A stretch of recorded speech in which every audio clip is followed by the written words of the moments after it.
কি দুজনেই বেরিয়ে গেছে? হ্যাঁ স্যার, দুজনেই পরপর বেরোলেন। কি হলো? কে গেল? কোথায় গেল? না মা, মানে আমি গাড়িটা বের করতে এসে দেখি দীপু আর জিৎ দুজনেরই গাড়ি নেই। তাতে কি হলো বলো তো? মানে দুজনেই বেরিয়ে গেছে অথচ আলাদা আলাদা গাড়িতে। তৃপ্ত গাড়ি নিয়ে বেরিয়েছে মানে? আর আঙ্কেল আর ঠাম্মিকেও তো কিরকম টেন্স দেখাচ্ছে।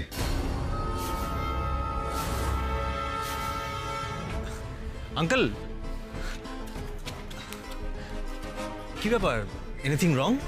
না না, রং টং কিছু নয়, মানে আমরা ঠাকুর বাড়িতে যাচ্ছি তো। চল চল, তবু দেরি হয়ে গেল, চল।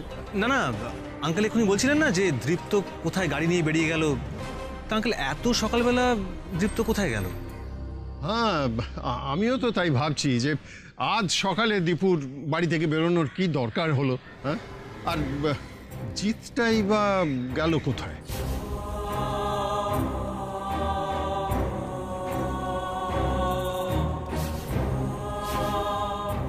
হ্যাঁ, এর সামনে সব গড় গড় করে বলতে থাক। পপু চল চল, তবু দেরি হয়ে গেল। জানতো, আমরা আসছি একটু। এসো এসো এসো। ঠিক আছে, এসো এসো মা।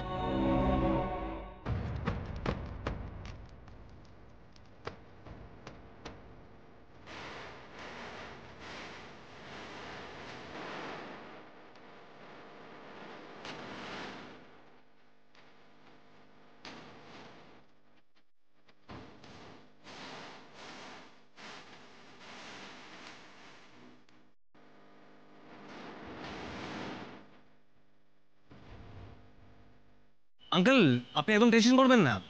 দৃপ্ত কোথায় আর যাবে? ও ঠিক সময় মতো বাড়ি ফিরে আসবে। আপনারা কিন্তু সাবধানে যাবেন, কেমন?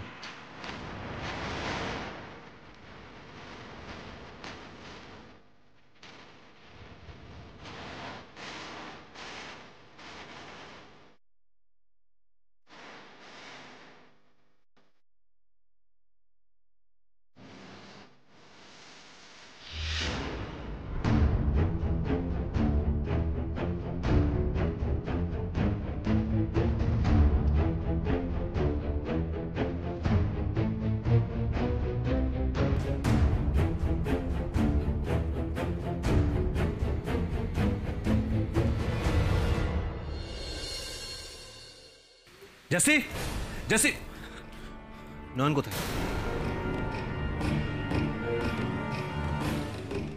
থ্যাংক ইউ, তোমরা এবার যাও। হ্যাঁ, বাকিটা আমি করে নেব।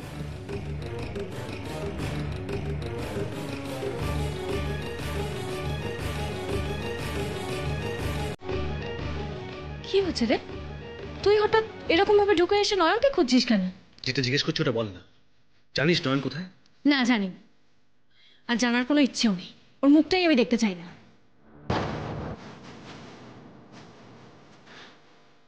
কে আসো এখানে? একবার শোনো প্লিজ। হ্যাঁ স্যার।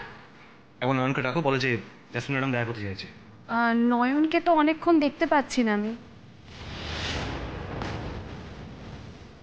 মানে ম্যাডাম, আসলে বাড়ির অন্যান্য সার্ভেন্টসরা তো ম্যাডামদের সাথে জল শুইতে গেছে, কিন্তু আমি বাড়িতেই ছিলাম, নয়নও আমার সাথেই ছিল, কিন্তু নয়নকে আমি এখন দেখতে পাচ্ছি না। ঠিক আছে, তুমি এখন যাও।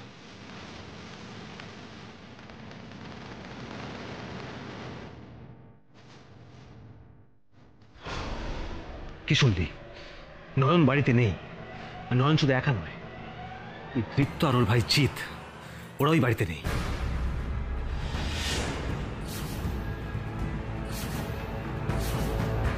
জেসি, তোর মনে আছে নয়ন আগেবারে জিৎকে নিয়ে কোথায় গেছিল? সুধার বাপের বাড়ি।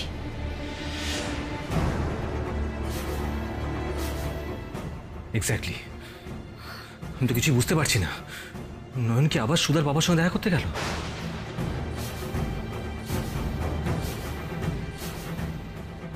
ও মাই গড, তার মানে নয়ন জীপ্তকে এবার সাথে নিয়ে গেছে। নয়ন কি তার মানে জীপ্তকে সব বলে দিয়েছে? তাই জীপ্ত নয়নের সাথে প্রমাণ আনতে ছুটেছে। আমি আমি চোখের সামনে আমার পুরো প্ল্যানটা ভেস্তে যেতে দেখছি দাদা। না না, এটা হতে পারে না, এটা এটা কিছুতেই হতে পারে না দাদা। দাদা প্লিজ কিছু একটা কর, কিছু একটা করতেই হবে। এরকম 11th আওয়ারে এসে আমার আমার বিয়েটা ভেঙে যেতে পারে না, জাস্ট পারে না। তুই কি বলতো, তুই বিয়ে ভাঙা নিয়ে পড়ে রয়েছিস? জেসি, বিয়ে ভাঙার থেকে অনেক বড় বিপদ এখন তোর আমার মাথার উপর অপেক্ষা করছে। তুই বুঝতে পারছিস সবটা সবার সামনে চলে এলে কি হতে পারে? তোর আমার জেল হতে পারে।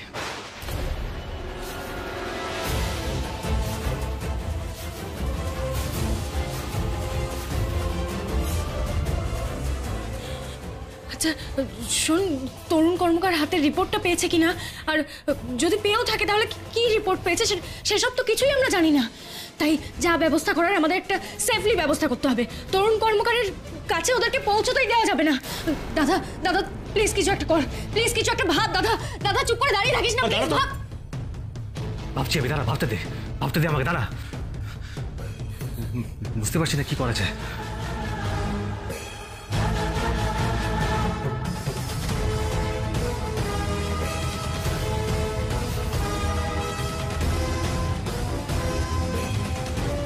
কিরে, কাকে ফোন করছিস?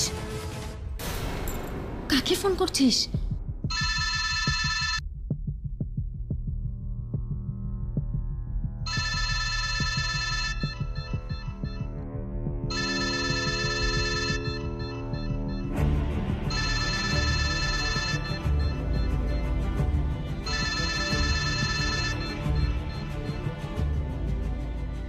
হ্যালো। হ্যাঁ বাবা, আমি জয়ন্ত বলছিলাম। জয়ন্ত? হ্যাঁ, এত সকালে কি হয়েছে বাবা? প্রবলেম? সব ঠিক আছে তো? না বাবা, কিচ্ছু ঠিক নেই, বিশ্বাস করুন বাবা, কিচ্ছু ঠিক নেই।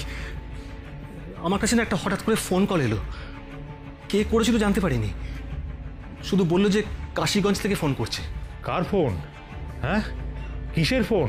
কিচ্ছু জানি না বাবা, কিচ্ছু জানি না, কিন্তু ওই লোকটা বললো যে দৃপ্তকে কে মারতে চায় সেটা ওই লোকটা জানে।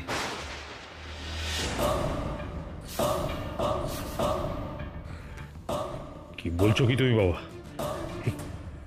আর এই ফোনটা তোমাকে করেছে? হ্যাঁ বাবা, ওটা শোনার পর থেকে না বিশ্বাস করুন আমার না টেনশনে হাত পা কাঁপছে। আর আমাকে বললো যে আজকে বিকেলে ওই কাশীগঞ্জের পুরনো রেল ইয়ার্ডের সামনে দেখা করতে, ওখানে উনি সব ব্যাপারটা বলবেন। তো আপনি বলুন না বাবা, এটা শোনার পর কি চুপ করে বসে থাকা যায়? তাই আমি সিদ্ধান্ত নিলাম যে আমি এক্ষুনি কাশীগঞ্জে বেরিয়ে যাব। আপনি কি যাবেন বাবা আমার সাথে? না না, তুমি কোথাও যাবে না জয়ন্ত, আমি একা যাব কাশীগঞ্জ। না না বাবা, তা বললে কি করে হয়? আমি তো জানি না লোকটা ভালো না খারাপ, কি করে আপনাকে একা ছাড়ি? না না, এটা হয় না বাবা। জানি না বলেই তো বলছি বাবা, আমি একা যাব। আমি আমার ছেলে মেয়েদের আর বিপদে পড়তে দেব না। জয়ন্ত, তুমি কোনো চিন্তা করো না, আমি একাই সামলে নেব। আমি নিজে মুখোমুখি হব লোকটা। দেখো, কাশীগঞ্জ তো অনেক দূর, ঘন্টা পাঁচেকের পথ, ফিরতে ফিরতে আমার রাত হয়ে যাবে। রাতে ফিরে আমি তোমাকে জানাবো। কিন্তু বাবা, কোনো কিন্তু নয় জয়ন্ত, আমি তো বললাম তুমি যাবে না। হ্যাঁ শোনো, এক্ষুনি এই কথাগুলো দীপ্তর বাড়ির কাউকে জানানোর দরকার নেই, কেমন? বেশ, তাহলে আপনি যা ভালো বোঝেন সেটাই করুন। বাবা, আপনি এখনই বেরিয়ে যাচ্ছেন তো? হ্যাঁ, এখনই তো বেরোতে হবে, হাতে তো বেশি সময় নেই।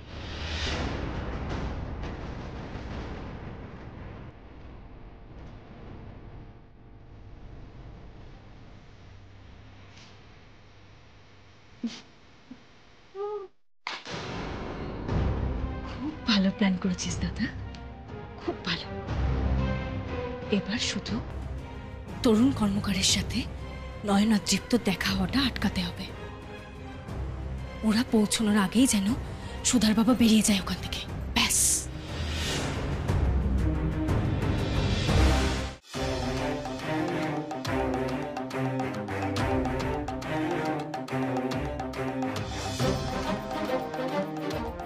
ভাই ভাই, আর কতক্ষণে পৌঁছাবো ভাই? এই তো প্রায় চলেই এসেছি। কিন্তু বৌদিদি, তোমার কাছে তরুণ বাবুর ফোন নাম্বারটা নেই তাই না? না ভাই, আসলে আমি তো ফোন টোন বুঝিনি, তাই নম্বরটা কখনো চাইনি গো। ইস, ফোন নাম্বারটা থাকলে খুব ভালো হতো, একবার ওনাকে জানিয়ে যাওয়াটা যেত আর কি।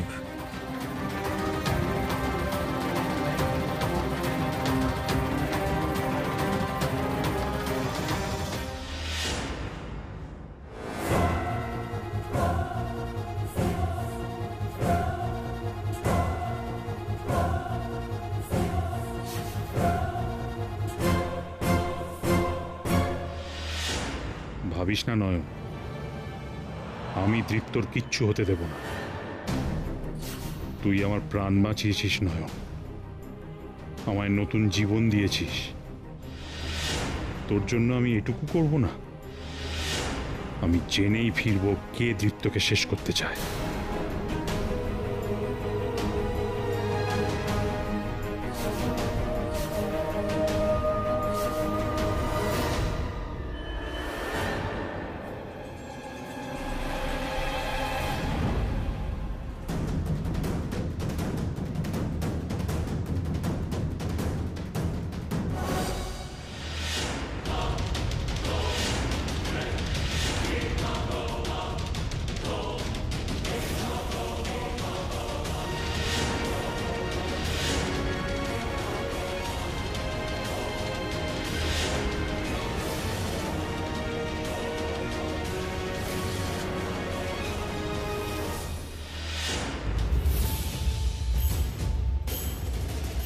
পুলিশ বাবু তো বাড়িতে নেই, কি করি আমি এখন? কোত্থেকে প্রমাণ জোগাড় করি? হে মা বিশালাক্ষী, তুমি আমার কি পরীক্ষা নিচ্ছ মা? সব আশা যে শেষ হয়ে যাচ্ছে মা, সব আশা শেষ হয়ে যাচ্ছে। ভাই ভাই, পুলিশ বাবুর বাড়িতে যে তালা ঝুলছে গো, আমি কি তাহলে বড় সাহেবের ক্ষতি আটকাতে পারবো না? কিন্তু কিন্তু এই বিয়েটা হলে যে সর্বনেশের শেষ থাকবে না ভাই। বৌদিদি, মাদের ফেরার টাইম হয়ে যাচ্ছে, আমার না খুব টেনশন হচ্ছে। মা যদি ফিরে তোমাকে না দেখে সাংঘাতিক একটা ঘটনা ঘটবে।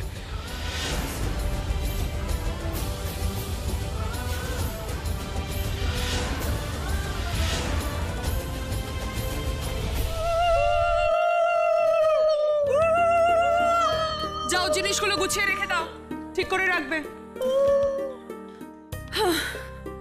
ও মাই গড, কি বিচ্ছিরি হিউমিড ওয়েদার এখানে, সত্যি বাবা। এই জন্য বলে আমাদের স্টেটস হচ্ছে literally heaven. I am so tired. এই কে কে ওখানে? চা করে আন না রে। বলছি, ওরা তো অনেক খেটে খুটে ফিরেছে, আমি বরং নয়নকে চা বসাতে বলি। হ্যাঁ হ্যাঁ, সেই ভালো, তাই বলো। নয়ন, নয়ন। ওহো, নয়নকে কেন ডাকছি? আমি তো ভুলেই গেছিলাম, নয়ন তো বাড়িতে নেই, ও তো বেরিয়েছে। বেরিয়েছে মানে?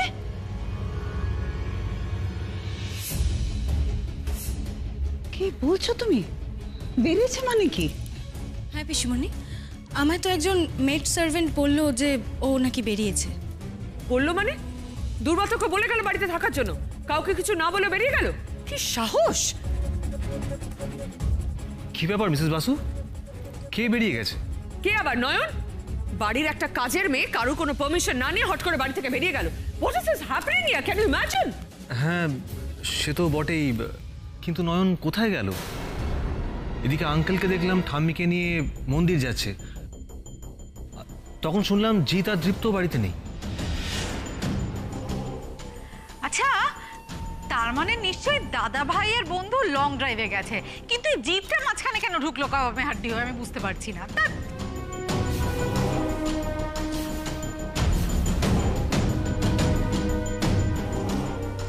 কিরে, কি ভাবছিস তুই?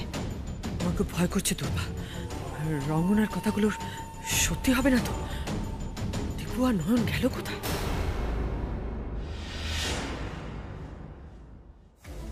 কেন এভাবে আমায় বিপদে ফেললে মা বিশালাক্ষী? এখন আমি কি করব?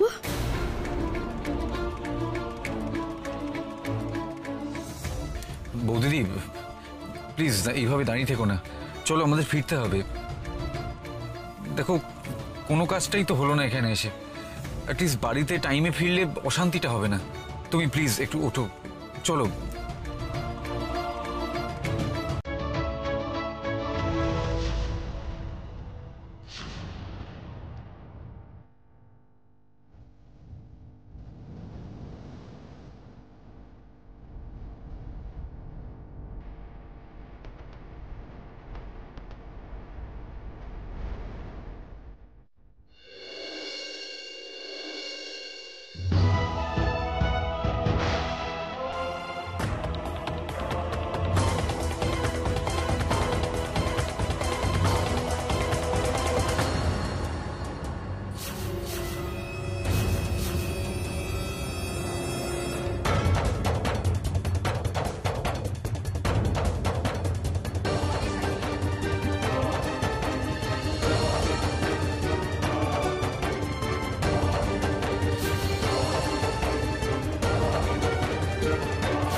আমার কিন্তু খুব ভয় লাগছে।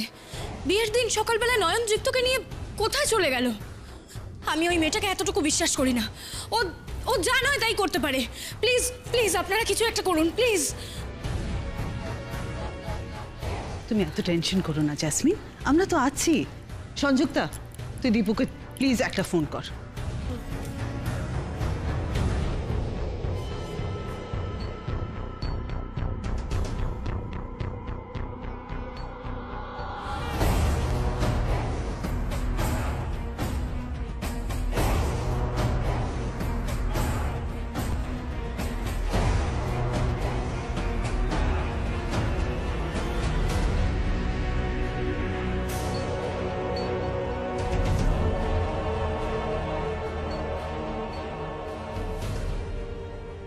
ফোনটা তুলছে না রে, কি হচ্ছে আমি কিছু বুঝতে পারছি না। আমার খুব ভয় লাগছে দুর্গা, খুব ভালো লাগছে না কিছু।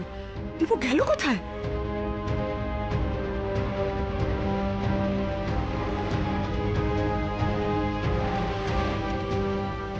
তুই খোঁজ নিয়েছিস? তরুণ কর্মকার বেরিয়ে গেছে তো নয়নরা পৌঁছানোর আগে? একটু আগে ফোন করেছিলাম, কনফার্ম নিউজ, বেরিয়ে গেছে।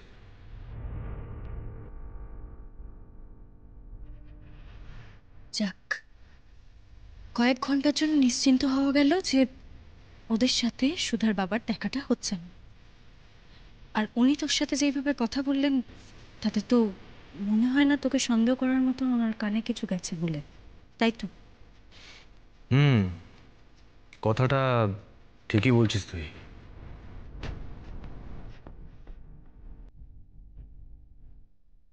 হ্যাঁ, কিন্তু তারপর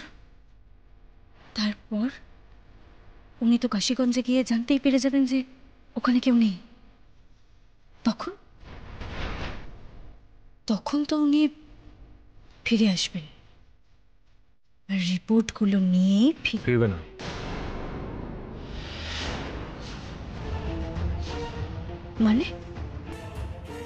মানেটা খুব সহজ জেসি, আমি ওনাকে ফিরতে দেব না।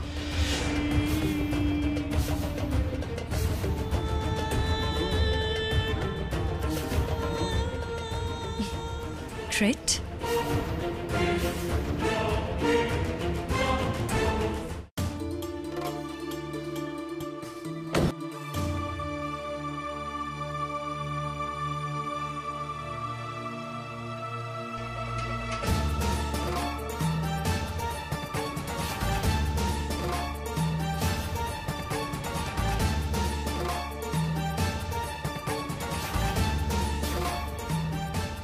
হে মা বিশালাক্ষী, তৃপ্তবাবু এখানে চলে এলেন কিভাবে? এবার কি হবে মা? কি হবে এবার? আমায় দেখে খুব ভয় পেয়েছো না? হ্যাঁ, ভয় যে পেয়েছো সেটা তোমার মুখ দেখেই বোঝা যাচ্ছে। কিন্তু মানুষ কখন ভয় পায় জানো? যখন তার মনে পাপ থাকে।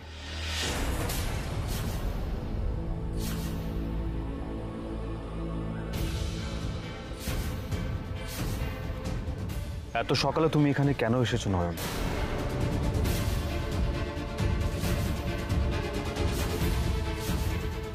আমি কিছু জিজ্ঞেস করছি নয়ন, কাম অন স্পিক আউট। আজ তোমাকে বলতেই হবে, তুমি দিনের পর দিন আমার থেকে কি লুকোচ্ছ, বলো।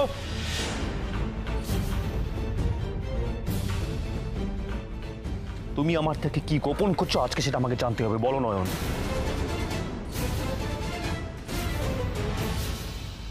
দেখ দাদাভাই, দেখ লুকোনো বা গোপন করার মতো কিছু আসলে। প্লিজ জিৎ, তুই কিছু বলিস না। এখানে তো বানি বানি আবার একটা কিছু বলে দিবি নয়নকে বাঁচানোর জন্য।